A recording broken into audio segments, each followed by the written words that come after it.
Hi, this is Sam Broadway here with RE/MAX Main Street Realty and Team Broadway, where spotlight is always on your home needs.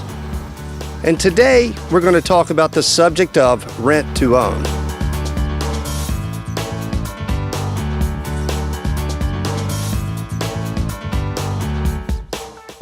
As a matter of fact, I am a proud member of the Charleston Tri-State Association of Realtors, the South Carolina Association of Realtors, and the National Association of Realtors, as most of my peers are.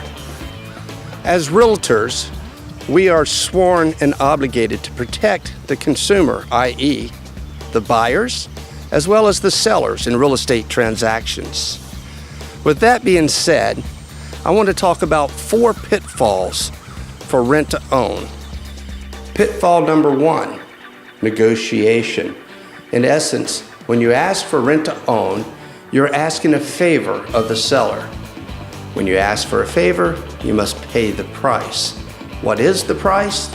The price is generally that the sales price is going to be at or above market price. As well as paying more than market price, you may find as well a high deposit and stipulations such as non-refundable unless, of course, you close on the home.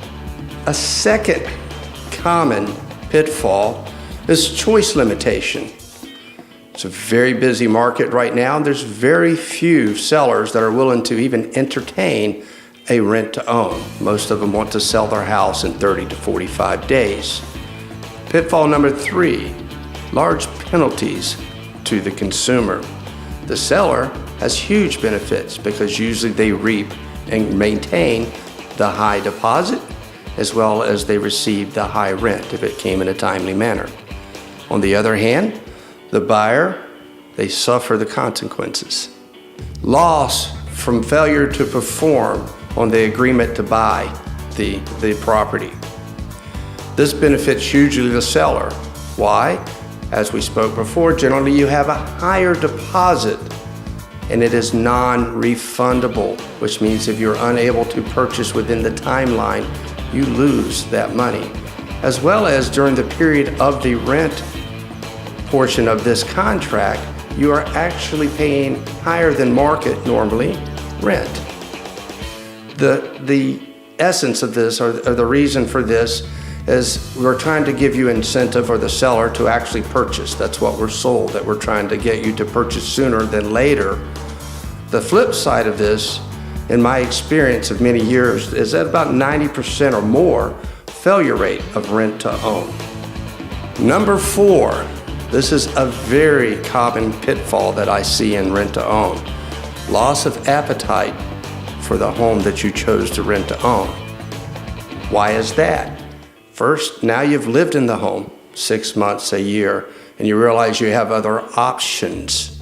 Second, now that you've become, whether income or whatever reason you went into the rent to own, you've become qualified to buy at a same price that you've agreed to buy this, you realize you have other options, and now those options seem better.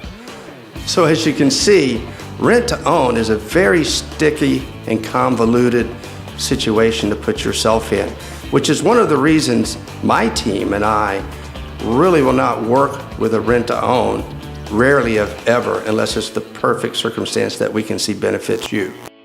Now, there is an option to rent to own for specific situations.